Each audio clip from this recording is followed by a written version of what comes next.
Hi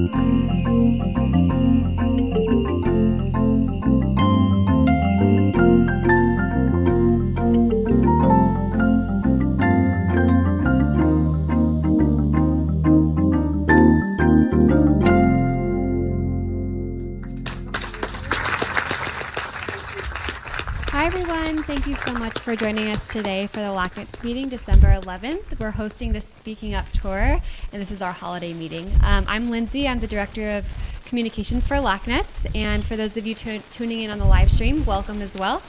And I'd like to introduce Lisa as well. Hi, I'm Lisa. I'm the LACNETS Program Director, and I just wanted to bring attention to a couple of resources that we have available to you if you aren't already aware. One is we have a buddy program where we can connect you to another neuroendocrine tumor patient, someone just to talk to, perhaps someone that's further along in the journey, or someone if you're looking specifically to talk to someone who's had a similar surgery or certain questions, we can always try to match you with someone else. The other program that we have, we did do a webinar, and we created a document called Net Vitals. It's available on our website, and there is a webinar that's associated with it. It's a document to help you learn a little bit more about your disease, to help with record keeping, and also to provide a document that you can bring to your physician to help improve the communication. There is a webinar to kind of go through how to fill it out that would be helpful, especially if whether you're new to the disease. It's really helpful because a lot of the basic information that the doctors will want will be on there. And then also, if you're just trying to familiarize yourself again with some of the things about your disease and the journey. So that's it for me.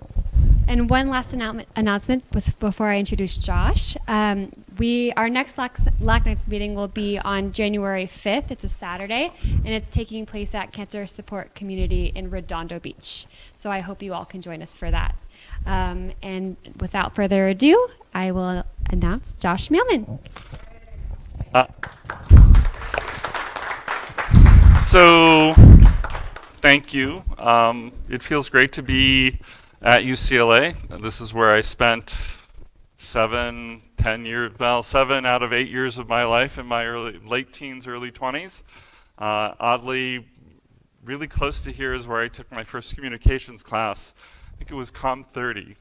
Everyone takes it at UCLA.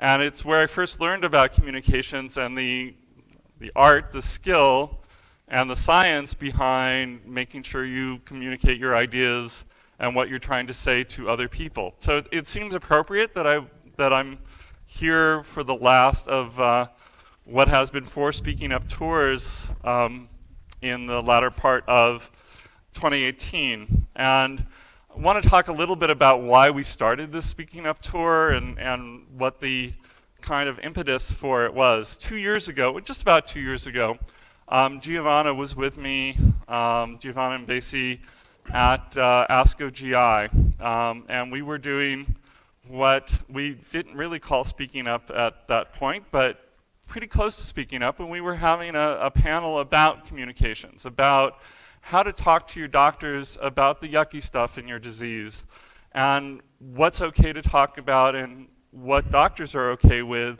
And it was a great panel, and we had George Fisher, Eric Liu, Giovanna, and did we have Gary? Can't remember. Oh, Spike Reddy. And so we had these people on, and it was a really great interactive presentation and just really great dialogue, which turned into a Cure article, and then later this year turned into, or earlier this year, in the latter part, turned into a little tour that we've done, and this is our 4th one. So far we've been in Dallas, Washington, D.C., Seattle, and now L.A., and so it's really great to be back here. And one of the things that I do as part of this is I want to get a sense of, well, as a group, how do we communicate, or how do we feel our communication is? And those of you who can see behind me, I think you can probably see it on the live stream as well. I was working to get this group above 10, and you got to 16, so I'm happy with that. And we did a little bit of a survey, and if I don't knock over a water bottle again. And so let's see how we did.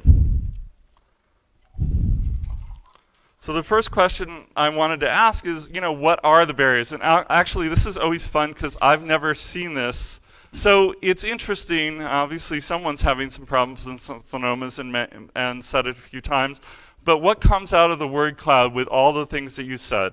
And this is not that unusual, right? Knowing the message, access, and time. And my guess is there's the words understanding, not enough time is mentioned, remembering what to talk about, relevant, the order of what you discuss. So this is not uncommon. These are things that people go through, and if you look at studies, there really are 4 or 5 major areas of traps of communication, of time, of knowing what the message is, of thinking your thing's not important enough to mention. So this isn't so far off, other than the insulinomas, which I'm sure we'll get to at some point, and see who has an insulinoma that's going weird. Yeah, we'll really do that. Doctors who treat me for NETs understand my symptoms. Now, I will say we're in an area where there's a lot of good NETs care. Depending on where you are, it changes. This type of conversation or this slide will change.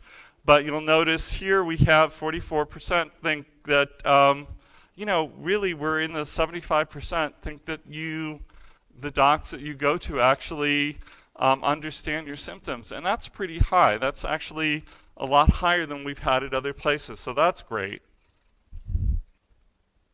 I feel one of the things that we find patients don't necessarily feel great asking about, well, who else should I talk to? And it turned out that when we did our first panel, this turned out to be something that docs were okay with, or at least the docs that we've had, and subsequently, when we go through it, it's something that patients are afraid to bring up. But so far, in the panels that we've run, doctors are actually okay with the idea of saying, it's okay to get a second opinion, and even to the fact that, in my own case, when I said, well, I'd like to get, another opinion or at least another viewpoint, and we'll talk a little bit about this in our panel, but, who should I go talk to? And having my doctor give me a list of who she thought would be great second opinions for me to get a little bit different point of view. And so, again, we're on the right-hand side of the curve on this one here. I have enough time to discuss. And again, this, the practice of medicine in the US is variable into how people have to do this, how doctors have to do this with their own systems. And we'll talk about this during the panel as well. But for the most part, you guys don't feel overly rushed. That's a pretty good score. So you should actually give yourselves a pat on the back that you guys are doing really well. And I think this is the next is the last question. This one is always interesting. You guys do better on this than any other panel I've done so far. Maybe you've seen the tapes already and decided to answer the better things. Tracking symptoms is really important if you have them. This is the first group that's actually had more people track them on a notepad than in my head. The guys who are doing it in my head, that's challenging because we tend to remember the thing that last happened to us, and things going backwards, over time, we lose the things that are behind us. You are the highest of the mobile app users as well. I haven't done this in the Bay Area yet, but my guess is that we're going to be about the same. You guys are the first ones to get double digits into using a mobile app to track your symptoms. One of the reasons that, and I want to thank, we are being, my travel is being sponsored by Lexicon to come do this because we had a conversation about symptoms. And clearly, I don't have carcinoid syndrome, I don't have carcinoid syndrome diarrhea, but I understood diarrhea. I'm a VIP patient, and in my travel, VIPoma, I had uncontrollable diarrhea. And it's one of those very strange things where, because I couldn't at least get across, I'm pretty verbal. I had the communications course here. Of course, it was 20 years ago. And I should be able to talk to people about diarrhea. And I couldn't express that I was having diarrhea seriously enough to warrant better care, even though I'd already been diagnosed. I was a non-functioning VIP in the beginning, or excuse me, non-functioning pancreatic NET in the beginning, and I started having diarrhea about 14 months into after being diagnosed. And I was having pretty debilitating, at least I thought, diarrhea.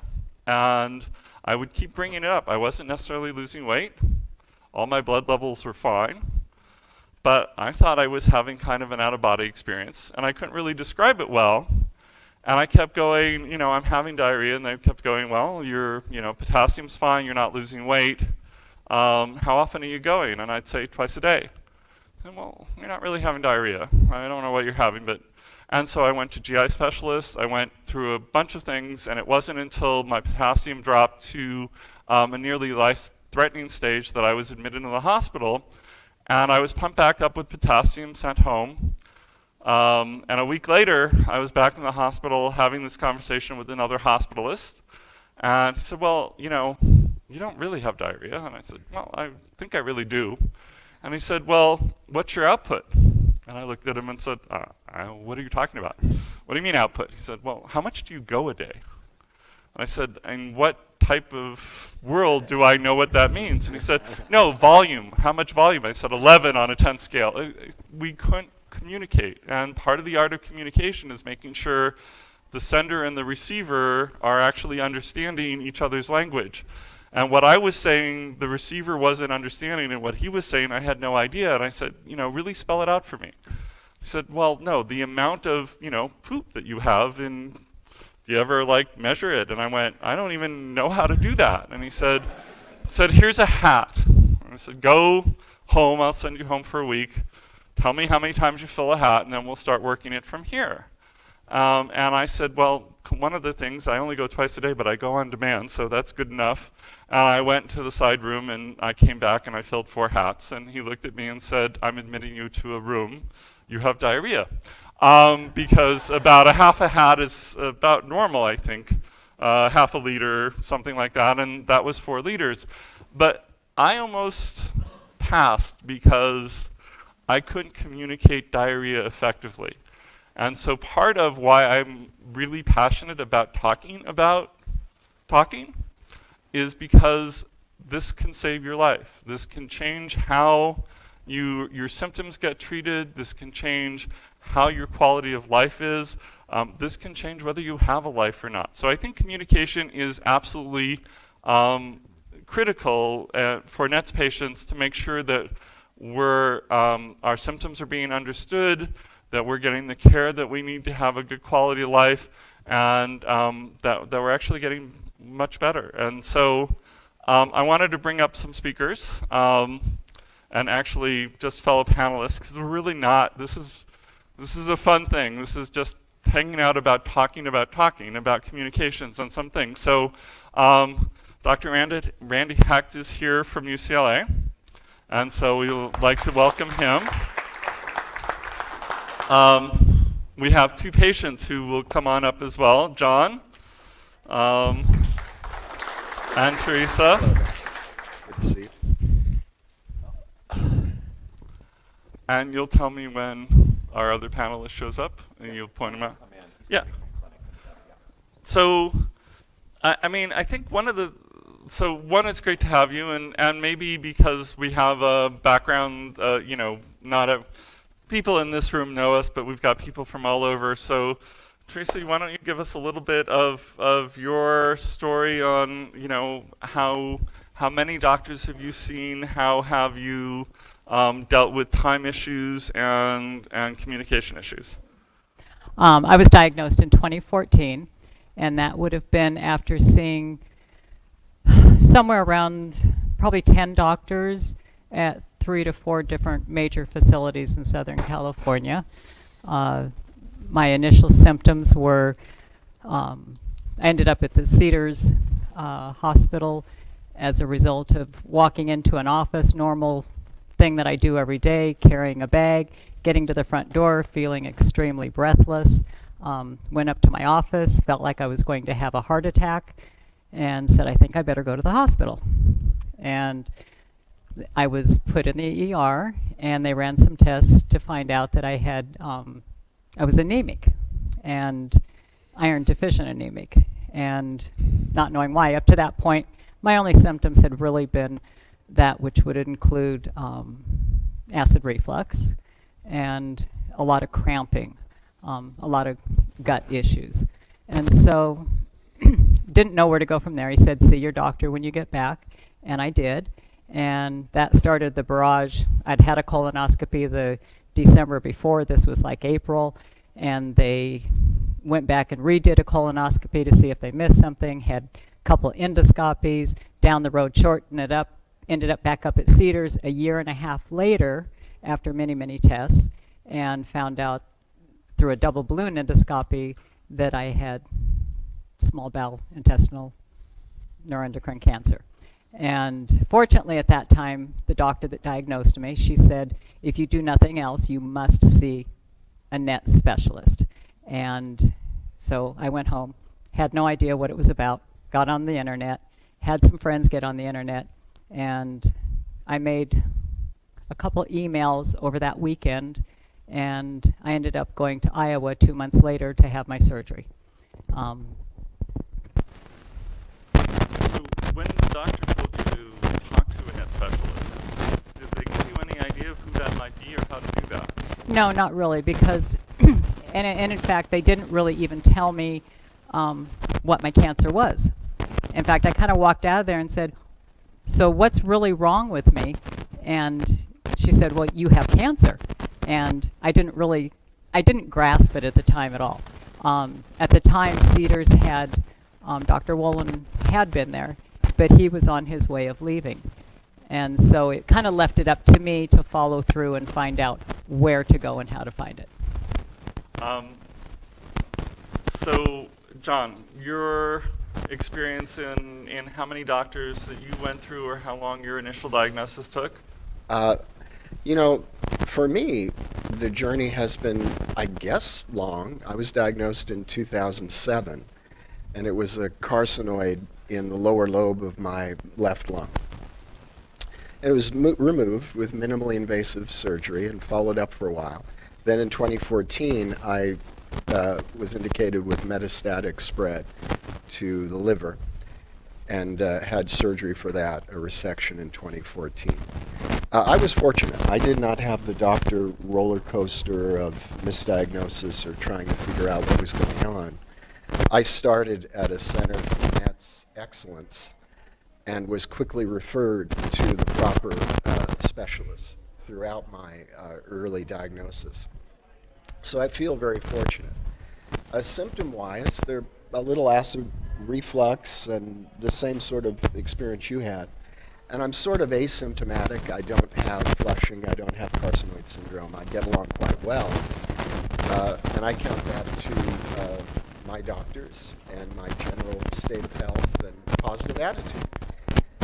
For me, the subject today, communication, is of great interest, critical, in fact. While my story is good and my outcome good, and I'm fortunate, I hear a lot of stories that are more complex, a lot of winding roads to arrive at care. And communication is absolutely at the heart of all this, and getting to the right doctors, the right caregivers. I appreciate Josh's willingness to share, so much about his experience, to the point of detail about his movements, which Not across the world. his travels. His travels. And he travels all over the world. And for a lot of patients, this I think is touchy, to communicate with a doctor, and as Josh mentioned, to have that communication be reciprocal. What language are they speaking? When I began seeing specialists, I had to write everything down. I would take notes or bring someone with me to pay attention and do so. Tell me things after the meeting that I didn't hear. And I said that was important. So you bring up a really great thing that I didn't put on the survey, but I really should have at some point. There's some work that has been done. The University, I think, of South Carolina did a thing with patients where they were surveying what they were told and how much they remembered it post the appointment. And it's a little bit scary that we lose 80% of what we hear at a visit. And of the 20% we retain, we get half of it wrong. So that means that, and that's not necessarily NET patients per se, but that's an overall look at medical care. And if you look at that, that means we're really holding about 10% of the information correctly. And that's got to be challenging for our physicians. So I'll go to Dr. Hecht for a second. I know you're oncology here at UCLA. So one of the things that have come up in even just the first two conversations were, one, the challenge of making sure we retain the information that you want to tell us, and the challenges that you have, or some of the techniques you use to do that, and the fact that we may come to you with, although we'll have an endocrinologist later come to the panel, we come to you with mystery things, that we come to you not knowing what's going on. So, well, I think as an introduction, chew on that for a second. Okay. So my name is Randi X. Some of you know me. There, speaking of endocrinologists, there's Dr. Yu, who's an endocrinologist here. And yeah, he's going to be mic'd up before he comes up here. Unfortunately, first of all, before I start, I want to thank you, and I want to thank Giovanna and Lisa and Lindsay and everyone for showing up. And so I have to say that part of my communications with my patients is actually reminding them of the LACNETS website, because exactly sort of filling in what you just said, which is that I may spend an hour going through things with patients, but if you only remember a small amount, it's a place for them to go back. It's a place for them, Ron, I think you have it's really a place for them to learn and go beyond. So I'm actually originally a gastroenterologist before I became a medical oncologist. So I run the GI cancer program here, and I have a specific interest in neuroendocrine tumors, and I'm the medical director of our multidisciplinary neuroendocrine group. And in fact, Dr. Yu is actually a valued part of this, because it sort of emphasizes is that on one hand, you need lots of doctors to know about neuroendocrine tumors so they can send you to the right place. But then the flip side of that is that the care of patients with neuroendocrine tumors also requires a lot of doctors. And that it's very rare for the patient who only has one physician with a neuroendocrine tumor. And so, and really no patient gets taken care of. Even if you just went to surgery and that was it, you have a surgeon, you may have people, have an anesthesiologist who has to know about neuroendocrine tumors. Usually people are cleared. So, I'm going to sort of flip that in both ways. So one is, how do you talk to people who are not neuroendocrine tumor specialists to make certain that you get to the right people? And that's a harder issue, because that's a training issue. And because people don't go to the LACNETS or other websites unless they already think they already have a neuroendocrine tumor. And the physician may, you have a harried emergency room physician who may or may not be, thinking about it. Their job is to get to the next patient who's having a heart attack, or the next patient who's having a, and then the flip side is that when you've already been identified as at least possibly having a neuroendocrine tumor, and I think this is one of the things that Josh is doing a wonderful job, and in fact the LACNETS group, when I first saw the final version, or the near final version, at the NANETS meeting up in Seattle of dare I mention this now? And so which I think is really a great, Even hold it up. yeah, which is actually, oh, that's right, because we're on video. And so, but anyway, I think it's a great tool, and it's actually on dead trees, which is something I like, because I hate filling out. But there is obviously a web version, because I think that's those are separate but related issues. So one is, how do you get to the right person? And then once you're at the right person, or someone who's close to the right person, how do you kind of maximize things for yourself? How do you get the most information to your physician so your physician can do the best for you? And that's really mostly, that's a little bit your responsibility, because that will help, and it's also the physician's responsibility to be able to ask the right questions in the right way, and also to instruct you and to teach. That's what doctor means, yeah. I mean, I look at this also, we're talking about communications, and while it's called Vitals, this really is a communication tool. There are many different ways to have tools to communicate. This certainly is one. This is trying to both I look at it as a passport as well, but it's putting things on paper that you can communicate when you may not have the same language, and it describes it the way that, we worked with doctors on this as well so that they can understand what's being presented to them. Just thinking about while we're since you brought up net vitals, I look at other versions of communication, whether it's dead trees, but also some of us wear medical ID bracelets that can serve as communication tools. So while we're talking about verbal and doctor's appointments and tracking and logging, and we saw a good amount of logging, not a great amount of logging, but there are other tools that can communicate for you, just not only talking about things. I'm curious, especially with an endocrinologist here, when we talk about how do you work with patients differently who bring an activity log, whether it's written down versus or electronic versus not tracking it all or just in their heads? What's your experience on how you're able to work with a patient? We're very happy because Dr. Pisagno, who's been erased from the picture, was stuck at the NCI. He was also a gastroenterologist, was supposed to, and Ron is really helping us out, helping me out a lot. So I want to thank him, for being here. So you don't just have to listen to me. And so, Takes the pressure off. yeah. In our division, I would say Dr. Heaney and I probably are more familiar with neuroendocrine tumor issues, while other doctors probably are not. So we happen to just see, let's say, see your endocrinologist, or see just any endocrinologist, you may not get a great answer. In terms of what you bring to your doctor, I want to say just from our perspective, we'll see Dr. Hecht would agree that for us, if you can bring some kind of like summary sheet with the essential information, either you can ask your priest doc to write for you, or I can write something yourself. Just say I have a pancreatic neuroendocrine tumor. I was diagnosed in what year, whether it's a test of the liver, what medication I'm currently on, and why am I seeing you? Right? So if you go see endocrinology, usually you have a functioning pancreatic neuroendocrine tumor, or you have a diabetes as a side effect of the treatment. Right? So that summary will very much bring us right to the focus and to kind of zoom in, right to where the issue is. Josh, can I ask you a question? Was your question, though, about like newer technologies, things like activity monitors? Because actually the endocrinologists are ahead of us with like diabetes in doing that to a certain extent, yeah. But it's more of, we come in with symptoms. We come in with diarrhea. We come in with wheezing.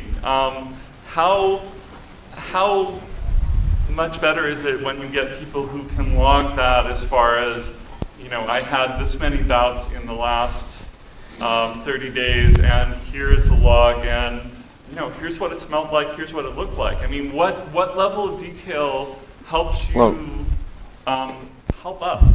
I think that's a very difficult question, because in some ways your discussion with your physician, think of it as like a directed interview, where rather than just answering all questions, because instead you as a physician you're trained that you're thinking about things, therefore you may go down this pathway or you may go down that pathway.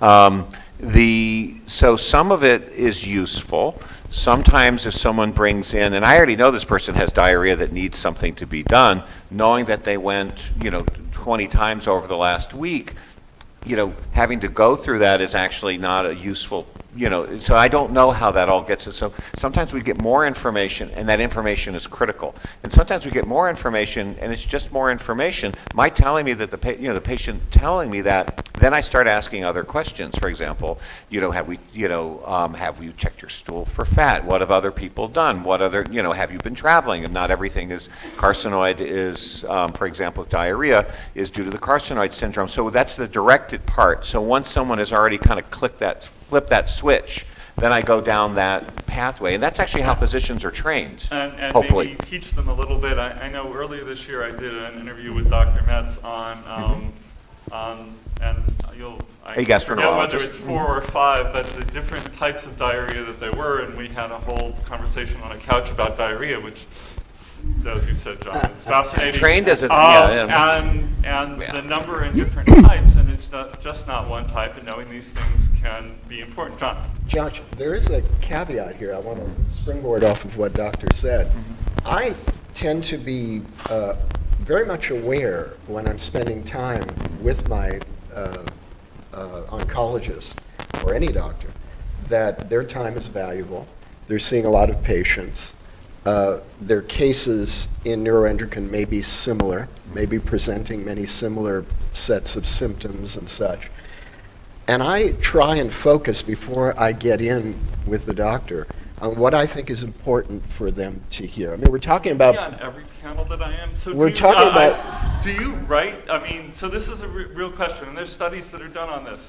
Do you write down your questions? I do. I do yeah, too. now, Do you, so both of you do that. it's so broad. I mean, Do I you try and... prioritize them? I absolutely I do. narrow things down, prioritize, So and try and make the time. We need stars over Work. these people, because that's, but, so do you, how often do you find your patients come in with a Oops, sorry. prioritized list? And Thank you. And how big is a list that becomes too long? And You what mean the one do you that, do with it? that goes onto the floor? Absolutely. And, And I've had different doctors answer this differently, and what their methods are, because no question's a bad question. Well, I think that actually it varies, like everything, it varies. So first of all, we're at a, really a quaternary care center where people are referred in. So the number of patients, well, I certainly see patients who I am the first doctor who I'm explaining a lot of what I do, who have no idea what a neuroendocrine tumor is.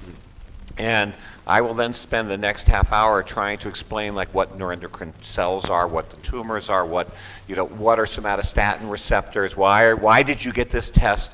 And so those people may not have a lot of questions. On the other hand, no matter how smart you think you are, there are always patients who know more than you do. And I'm not just talking about themselves, I'm talking about the literature. And so those patients come in with very specific questions. They tend to be on panels. And so, but they have very specific questions.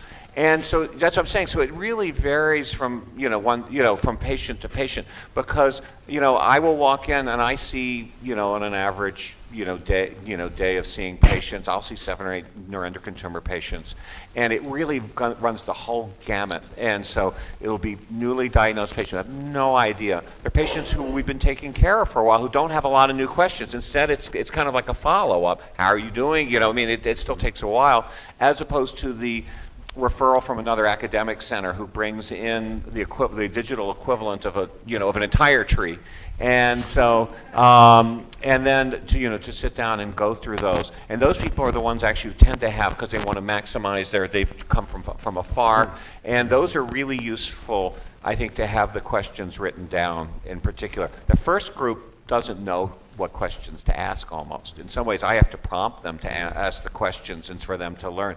The last group knows their case really well. They know the literature well. They're asking very specific questions, which is incredibly helpul. I think of Passover in the 4 I know, I was thinking that as well. I know. And all right, that's the one who does not know. The same thing popped in my head. It's exactly. It's pretty funny. And really, studies show up that those of you who come in with prioritized lists of questions get 20% more questions answered. And then we get half of them right. So it works out at the end. But how you work with, if you get, we've been on panels where docs have said, if you're going to come with a bunch of questions, really maybe use the portal and send them beforehand, so I might be able to or send them after so I can get to them. Because, to John's, I think it's one of the things we look at as patients. We see the waiting room, we see that other people want to do that, and we don't want to overuse time, but we want to make sure that questions get answered. So do you like things coming in, or do you... I actually personally don't, just because it's the way that we're set up. I mean, I'll answer questions, but it's actually not that easy to get those conversations sort of in the medical record the same way. So what happens is that I get those, and then so for me, and I would rather actually have those. The other thing is that frequently we'll have a discussion, and then I say, well, let's go to your questions, and they'll say, well, you've already answered 1 through 5, and the others is, and I found out that 6 and 7 actually didn't have anything to do with what they were doing. So let's focus on 8 or 8, 9, and 10. And so that's my own personal, thing. Actually, it also reminded me of something you were just talking about. There was, most people probably see a physician who uses Epic. So there was an article in the New Yorker within the last month or so. Did you see one from Atul? Was it Gyan? Whatever. I can't pronounce his last name. He's actually very famous. When I mentioned him to the fellows, they knew he's Mr. Checklist. Like NASA's been doing checklists since like the 50s, but it took a long time for medicine to do checklists before taking someone to surgery, to taking their liver out. And so, but that's what he's famous for. He's a surgeon at one of the Harvard hospitals, and he was talking about how Epic came in and it cost Beth Israel $1.6 billion, which was mostly due to lost productivity. And most of it, and you all have the experience now, is not only are you worried about your physician, but the physician is sitting in front of a computer typing. I have a laptop, and it drives me crazy. And one thing he said is something I thought, and it really is true, which is that these electronic medical records, which are now a fact of life, you're not getting rid of them, is not to make the physician more efficient. In fact, it doesn't. It makes them much less efficient. It was never the goal. So I think that makes it even more important. And also he mentioned about how people work late. I finally left the office and finished my documentation at 9 last night, which is about average because I just didn't want to bring it home. But I think it makes it even more important so that if you are one of those people who can put the questions together, if you're the one who doesn't know the question, right, to ask, then that's my job, is to make certain to ask you the questions so that you can give me the answers that I need. But if you are that person and you're going to a specialist, let's say you're going to Iowa, if you're going to see a surgeon when you've never needed a surgeon before, I think you realize that it's actually even harder. And please don't get mad at us if we're typing rather than, The other thing you saw was how using scribes in India was supposed to be the fix for that. I'm like, no. Josh, the other thing I wanted to say is sometimes my list of questions, some of them come from my fellow patients, come from my outreach and connection to groups like LACNETS and calling people that I've been paired with or that I know and saying, I'm scheduled for this, what was your experience? I'm thinking about this, have you had it? Very often the questions are not mine. They're being fielded from the resources I have through Patient Network. And through Patient Network, and not necessarily the other one is through the University of Google, which sometimes leads us astray in various different ways. We talked, Dr. Hecht, about long lists of questions. How do you prefer them coming from the community vetted or straight off of the University of Google, or you'll take all comers? I'll take all comers when they talk because, to be honest, I don't care where they came from, whether the patient pulled it out of the air or whether the patient looked up on Google and felt that some supplement was going to cure all cancer. I still need to answer that's important to the patient. I need to address that. I can't blow something off. And so you have to because to them, this is incredibly serious. And if someone told them that, apricot pits was going to cure, neuroendocrine tumors, I at least have to acknowledge, no matter how crazy and disproven that is that I still at least need to acknowledge it. Because otherwise, they're going to go home and wondering why Dr. Hecht didn't answer my question about apricot pits when I'm reading about it while Dr. Google is telling me on a YouTube video that this is what they should be doing. So we talked a little bit about time, and you also gave us an idea that you were charting last night till 9 o'clock. Mm-hmm. I think a lot of us as patients don't really understand the hidden time that you all spend outside of when you talk to us.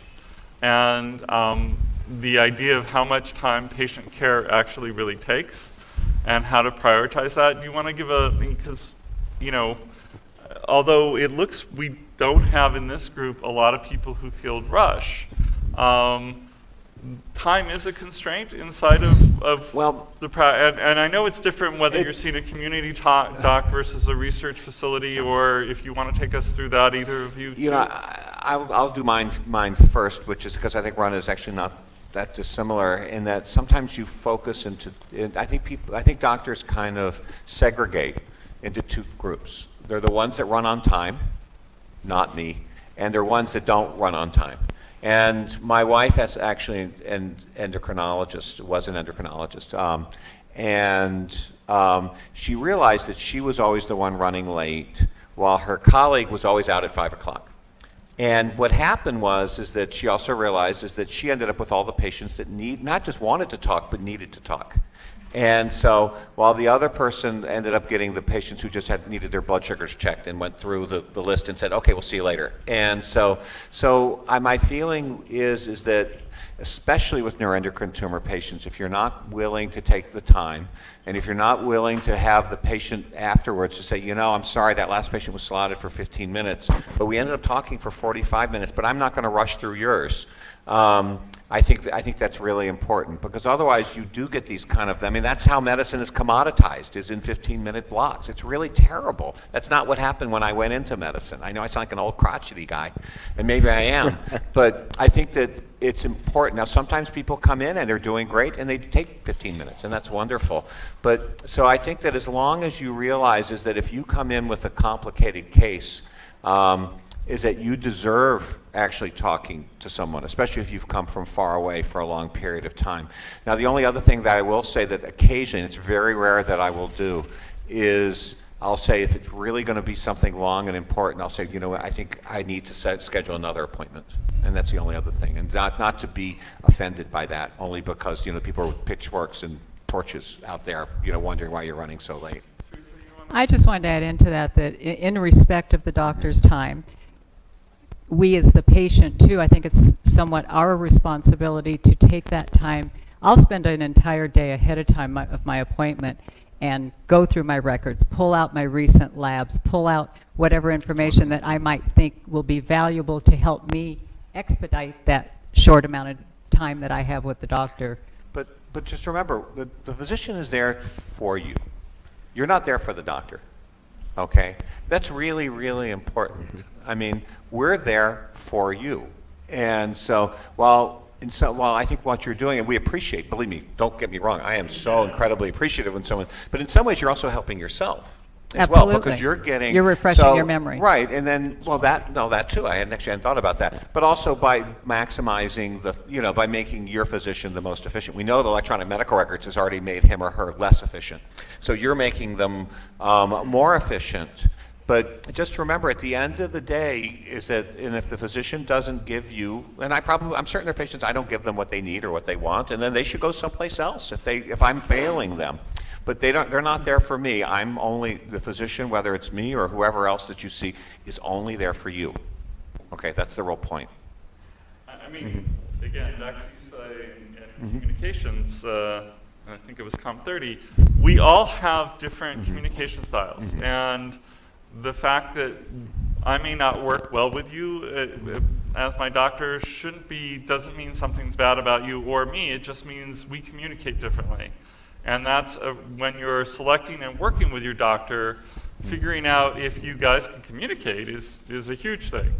How do you, if you have a patient you're having communication problems or with you, how do you work with them to straighten that out? Or Teresa, you've also, since you were bounced around a few different places a few different times, how did you figure out that it was time to move forward? I've done that several times. Generally, I'll go up 2 or 3 times to a doctor, and if I'm not getting the results that I feel I need, then I know it's time for me to move on. So is it results, or is it the interchange where you understand what they're trying to, I mean, unfortunately in medicine, these things aren't, hit lever A and we get result B, but more of, how do you measure results? Let's try that. For me, it's been because since my surgery, I've actually had a lot of issues that at the end of the day, after another 25 doctors or so, ends up not being directly related to the nets.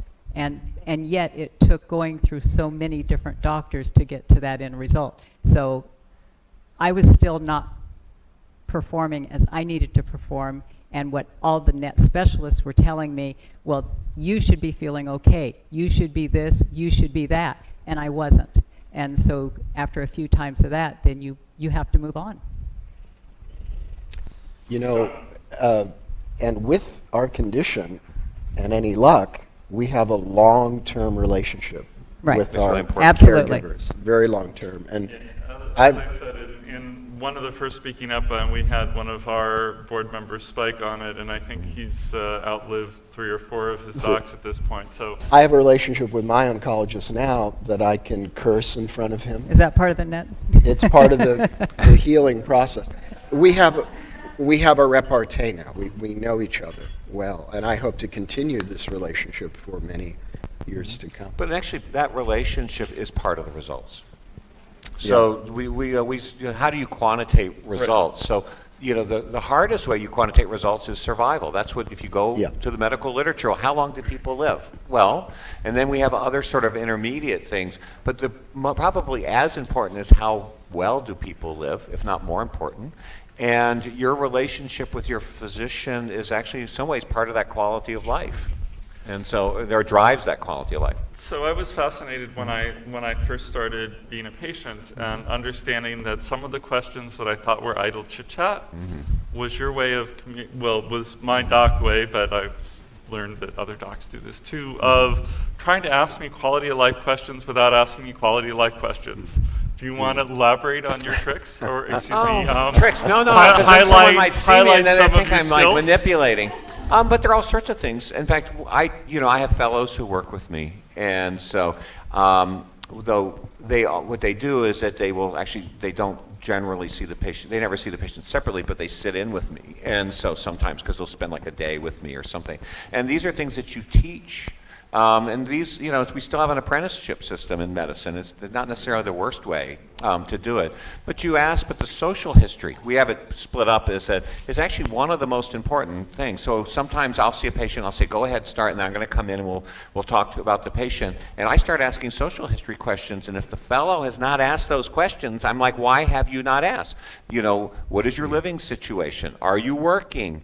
If you're not working, why aren't you working? What is your support system? These are all critical things, to ask. So these are things, like what do you do? Do you have hobbies? Are you able to do the things that you need to do?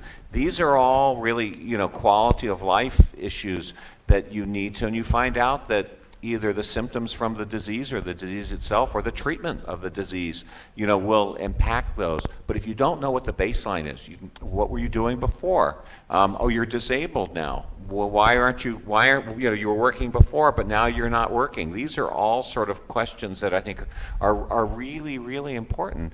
And to be honest, if you don't like talking to patients as someone who takes it, then you should be a radiologist. And so, well, no, I mean, if you don't like people showing pictures to you of their grandchildren, or if you don't like hearing about their dog, that they can walk their dog. Well, how long do you walk your dog for? Things. Those are really important. I started noticing when at every appointment I was asked when was my last bike ride? How far did I ride last week? And it was like, why do you care? It's like, I want to know if you're doing what you like to do and what brings you joy. Even sometimes with older patients, or someone who's frail, did you walk from the car? These are all really important. Like, why do they care where they walk from the car? Do you have steps at your house? Can you walk up the flight of stairs? These are all really important, issues. Not necessarily for the people in this room, but for some patients. One of the things I wanted to point out is that, as you mentioned about when you're working with fellows, which an institute like this often does, from the patient's side, sometimes the fellow will come in, they'll ask you the set of questions, and then they'll go and they'll meet with the doctor, and then everybody comes back together and rejoins, or sometimes the fellow may not come back in. And for us, I've experienced where I'll ask the questions or share the information with the fellow, and then if it's a day that I'm not feeling well, by the time the doctor gets in, and if that fellow didn't, I'm relying on that fellow to communicate it to the doctor, and if he didn't properly communicate it, by that time I might be too exhausted, or I may have forgotten it, or because of that 20% factor. And so oftentimes in an environment like that, I will lose the value of that appointment with the doctor because I don't think I got to communicate what I needed to communicate. The thing that I would say, for example, that's actually relatively uncommon. Most of the time I don't, but I do have, for example, most physicians now will have someone like once again, because we're so inefficient in other ways, someone who's like an advanced practice person, whether that's a nurse practitioner, or physical or a PA who's there. And in some ways, I feel bad if you. If Well, I'm not that happens. criticizing, I'm just saying. No, I I'm do feel badly. But what I'm saying is that is actually one of the ways that we are able to, so in some ways that I can find out more information, especially if you have, what I would say that much more commonly, the nurse practitioner who I've been working with for over 15 years and who knows this, she knows to go in, and so I actually come back with information that's Sure. already been, they already have their CT done, they already are having, or they're not feeling well today, so I come in prepped in order that, because I want to be able to spend that time specifically answering your questions and asking you the follow-up questions in some ways. I think it's just important that for us as a patient, that we understand. remember to, once you've met with that fellow or the NP or whoever it is, to then make sure that you do bring all those questions back up to the doctor, because it's Maybe easy that to list- forget. And maybe that list would be Right. really important Or because. whether it's more yeah. than the questions, but the top 5 things that you're feeling. Exactly. So that you can say, I just want to make sure that you, and I think that's a really excellent point, is that, we do every step of the communication. There was one conference I played telephone with when we were kids, you sat in a row and passed the same bit of information, and by the time it gets to the 10th person, it's completely something different, and Right. that happens Exactly. in everything, whether I've it's had it patients happen. talking to other patients about care, whether it's us talking to nurse practitioners, and you hope it doesn't happen up the line. No. But I think that's another really good reason to use a list to say, these are the top things of that I wanted you to know about. Did you hear about them? And doc says, yes, you're good to go. John, you were. One more thing I'm always interested in is new treatments and what's coming and what's happening, and I'll always question my caregivers and my team about them. And sometimes they are there and they say, yes, that's in trial, it's being done, we'll get back to you on that. And sometimes not. They know little or nothing about it, and maybe because it's so new or not in the journals yet. But I'm also curious about sort of personalizing my care and getting to the point with them where we're saying, do we need to do any genetic testing? Do we need to do things beyond what we're doing to see either what maybe have efficacy now or in the future? And I'm always asking these sort of, I don't know if they're advanced questions, but what's coming kind of questions. Sometimes my doctors are ready, and sometimes they are not. The only thing that I would say is that, first of all, most of the people here are fortunate because you live in an area where you can, if you so choose, go to see, well, not me, but there are other people here, and Doctors Hendefar and Lee, for example, here who are up to date and they really have a practice for that, and who go to the national meetings, who go to NANETS, and who are there and who know really where the literature is going. That being said, in some ways we have once again a over-information problem. And this happens not just with my neuroendocrine tumor patients, but anyone. And so, and I understand having family members with cancer and things like that. You look at anything, and I get emails. I was And the so- apricots, by the way. Oh yeah, exactly. And so but also. Eat the fruit, not the Yeah, going. but also what happens is that things, media, especially electronic media, lives and dies on clicks.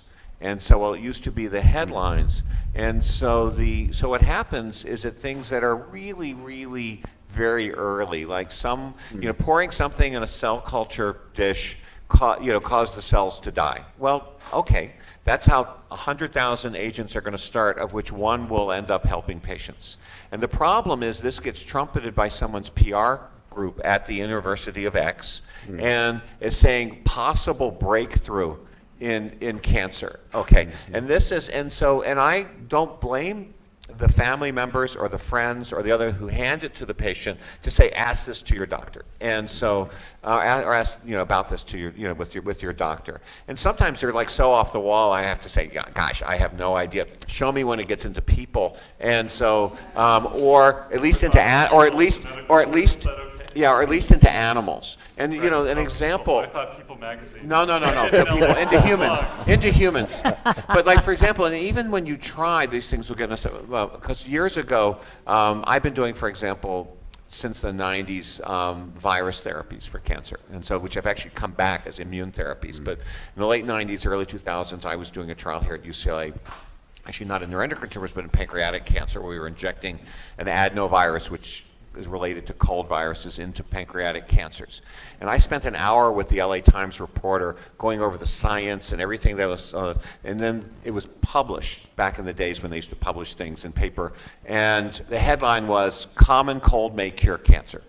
Okay, so I called up the reporter and I said, we spent an hour going through this, you know, and saying that, you know, how early this was, and this was in people, and we actually had some interesting results. She said, you know, I know, but my editor thought that would sounded better.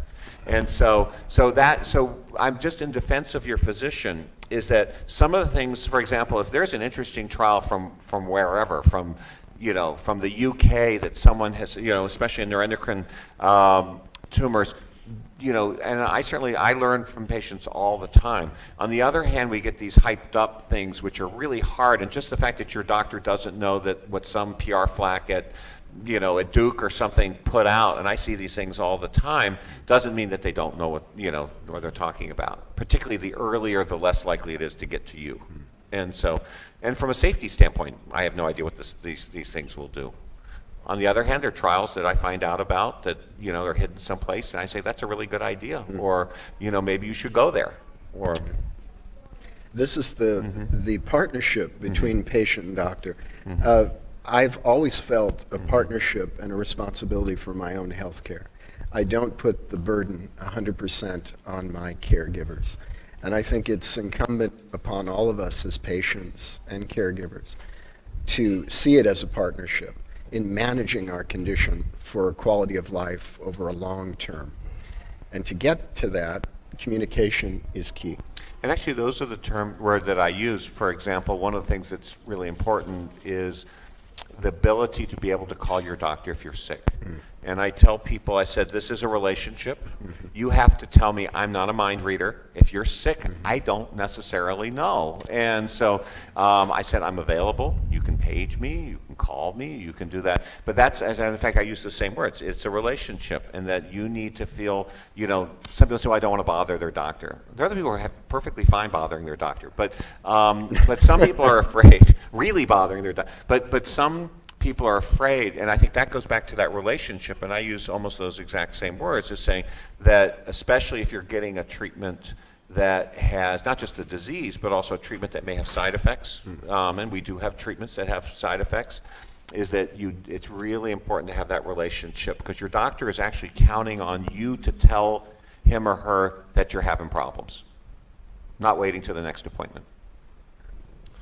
Yeah, you want to add to that? I'm sorry. And I don't want to add that, you know, if you are pretty free on a particular day and see a fellow or MP come in to see you first, you can politely just say, I need to see Dr. You or Dr. Hecht directly. That's a good I'm point. very weak.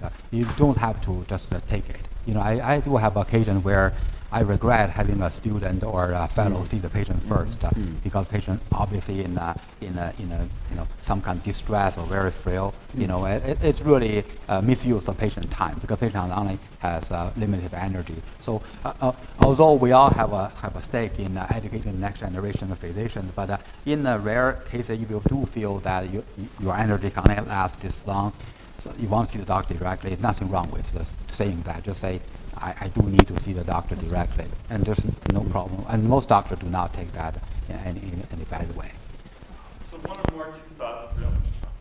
so one or two more thoughts before I kind of work on wrapping up a little bit. But one of the things, you know, we talked about retention of data and how we do that. And I know we're being recorded, and so this will be out in the ether forever.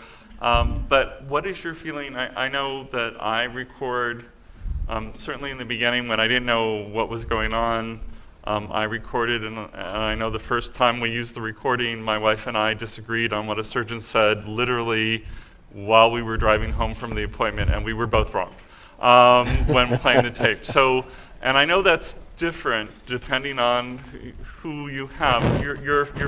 So first of all, John and Tracy, do you guys tape your appointment? I never have. No, I've just worked Never with had? notes. Just bullet point note taking. Bullet point notes. What's your, Well, what I would but say- you do take notes, right? Right. Both of you take notes. So what's your, sorry, I just killed my mic.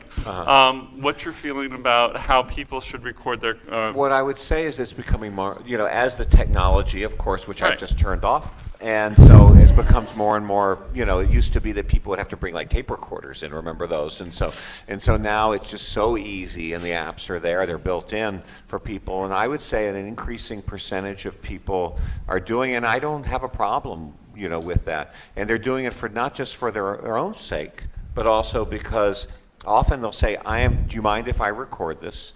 I would say that it's probably polite to tell someone you're recording, though frequently Absolutely. I just see it out there and I'm like assuming, and so, the phone out there. But, frequently we have other family members who can't be there. And then the poor person who's only remembering 10% correctly is being interrogated by, by people who care about them, about this. And they go, so sometimes we have phones for people out of town or unable to come in, and that's fine.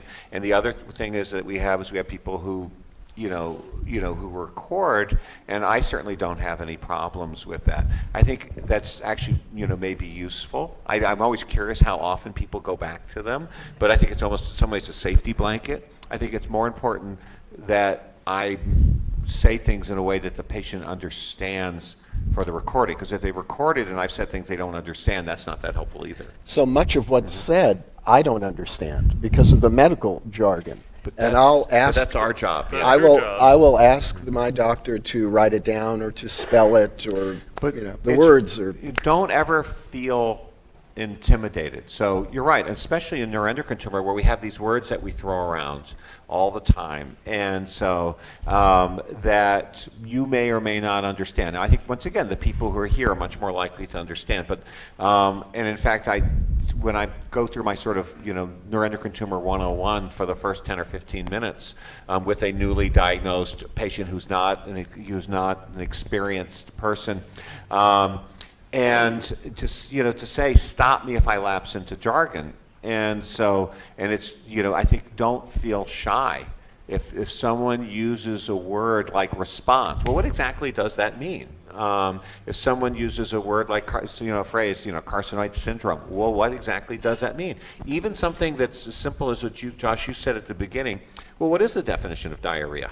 And so I was taught it was, at least three times a day, or increased volume, or, that's, and so, there are actually certain things that I understand, but also the same words may mean different things to me than it does to you. So I think that's actually a really, really good point, which is that not only are you recording something, but if you're recording something you don't understand, that's Get only clarification. so useful.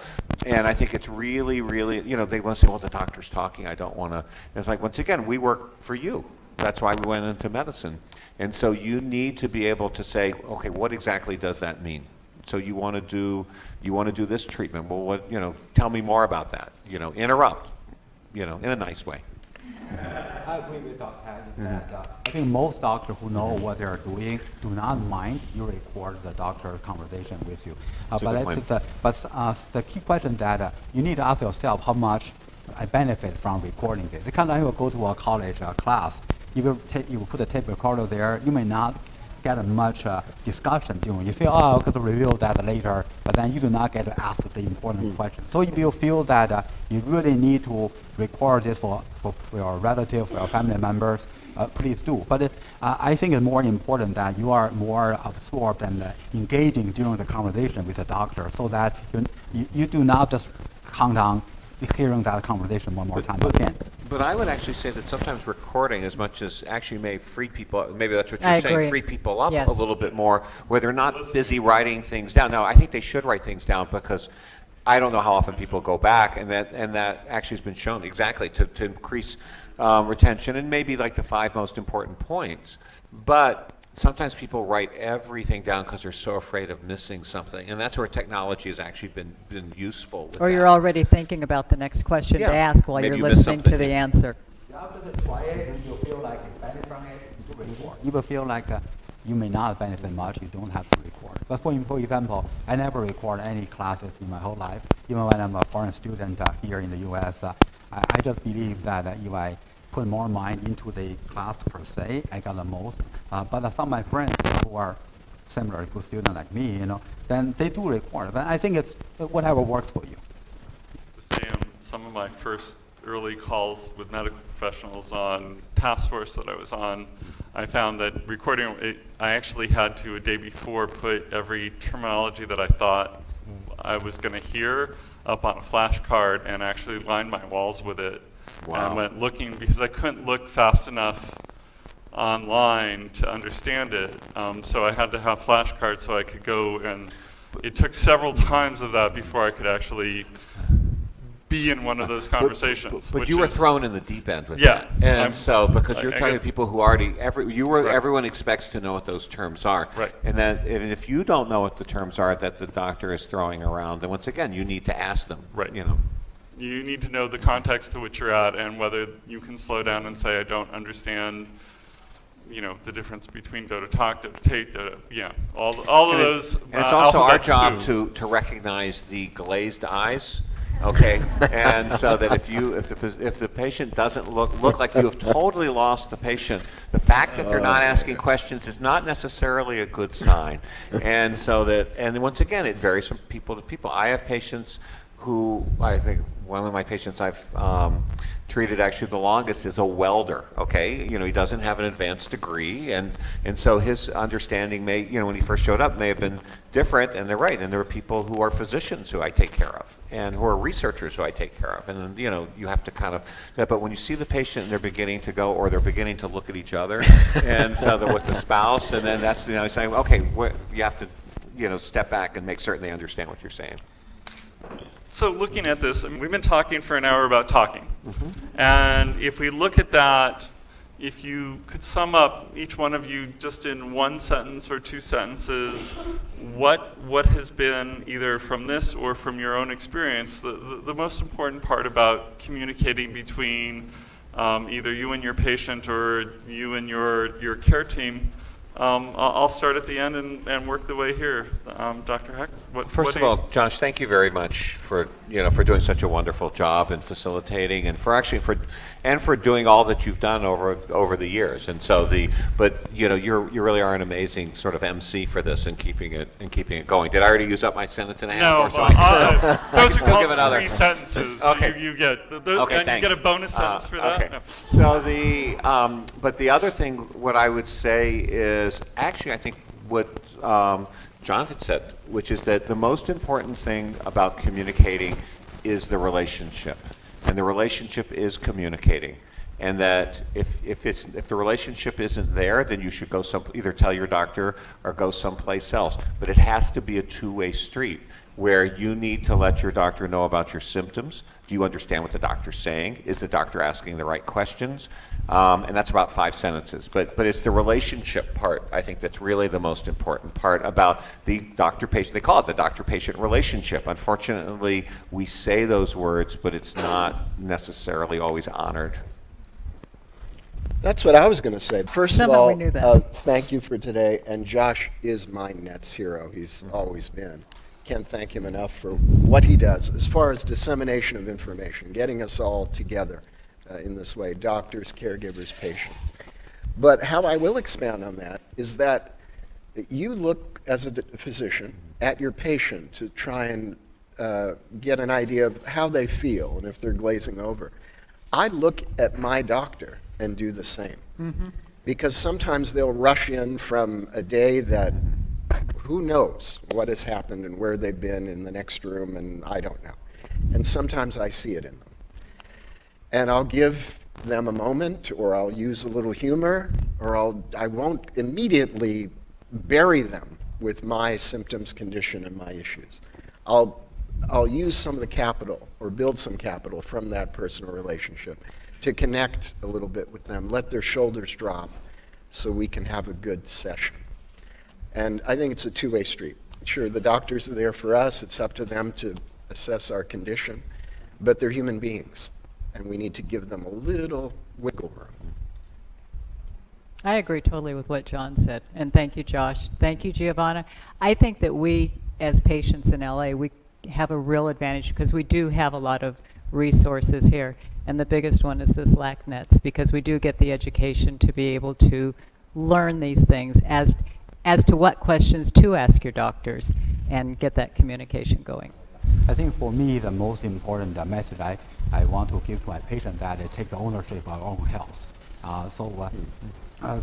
Just think of that. You are the final master of your own health, and the communication really just a part of it. So you want to make sure that you take the most of it and take initiative. So if you, like Dr. Hecht said, if you have the symptoms you are not sure, you ask, and also like John said that doctors are, you should also manage your doctor. Some people will say you manage your boss, so more than administrative discipline, but you should also manage your doctor. So the doctors, we always secretly say we need to manage our patient, but doctors also need to be managed. So they are not perfect human beings. They have their own problems. So you want to. I think the most important thing is that you want to see what you can get most from a certain doctor. So just think of that rather than having this blind faith or thinking the doctor has a grandiose occupation. Just think that I have 3 doctors. What I want from this doctor, what doctor can most help me? And that really, I think, the most important thing. I mean, we didn't. That's probably a whole other topic and a whole other thing. What do you expect to get from the relationship and what I've talked about managing second opinions and not wanting just to go to get, because there's only we can look at the NCI guide or NCCN. Yes, NCCN guidelines, and there's only 8 drugs or 7 drugs or whatever, and whatever combination. It's not the drug name that you're trying to get, it's the theory behind why someone would want to do that and understanding just the theory, because if you're just going for enough different treatment, I can give you 1 out of 8. So I think that's really good at trying to understand why doctors want to do what they want to do with you so that you can better manage your own care and be helpful in planning and be participatory, I think is what ownership and being a participant of your care is huge. If I look at it, I mean, you guys are great. The sum up here is both the relationship is not only a one-way street between the doctor and us, but us and the doctor. And if you aren't feeling it, or you're feeling that your doctor needs some room and building the capacity to come back up, that was a great point, John. Using the resources that you have, whether they're online, whether they're Net Vitals, whether they're the support groups that many of us have to use to master those resources, and then finally really being the ownership of your care and really being the master of your care and not necessarily settling for, we didn't use sometimes it comes out the new normal, but not settling for the new normal. If the amount of diarrhea you have, if the amount of flushing you have is more than you think is good for how you're living, to say this is not the new normal I want to live with, and I want to really take ownership and work with you to get to where I'm having a better quality of life. Thank you for all the kind words. I always look at this as a reflection. We all do what we can do, and we work together. What you guys do down in LA is fantastic, and I'm so proud. I know Giovanna is always welcome, and many of the LACNETS group comes up to some of my meetings and our conferences as well. And so, we really are a family here in California, and it really feels wonderful to be back here. So thank you for all the kind words. I didn't see any questions online, so what I may do is say that we can cut it and have more of a casual conversation. So, Giovanna. In this conversation about communication, as with anything, we need to speak the same language. And so one of the first things that I learned as a patient was that there was so much new vocabulary. And so part of the LACNETS mission has been awareness, education, support. And I think that was one of the original reasons to even start having these meetings, was to start learning the vocabulary. And some people may not want to learn, every single acronym there is, but it really does help in the communication when you have at least a fundamental vocabulary that you share that's essential to communicating in any language. So that was one point. And then I just had a comment about the diarrhea. I think that, even if it's not volume and measured in hats, it could be a lesser volume, but 12 times a day. And maybe that time of day is 3 a.m., and then 6 a.m., and then 8:30 a.m. And the cognitive effect that has on somebody, because it's not just that time in the bathroom, it's then the cramping, and then, okay, now I did that, so now I'm on the couch for half an hour. And so I think it's important to start logging questions when you're having one of your good days, because when you're not feeling well, it may not be the best time to be thinking clearly about what your questions are going to be for the appointment. And I really think the cognitive effect is a huge one that impacts patients who, whatever the reason is for the diarrhea, but it does make a difference. And if I follow on to that, I think part of it is also not just saying, that's why how much to log, not just the number of times and maybe what it felt like and looked like, but for me it was how long it took me to recover. I went twice, but it took me like an hour and a half afterwards to feel better, because it was such a draining process that it's not like you go to the bathroom and you're ready to go run around the block.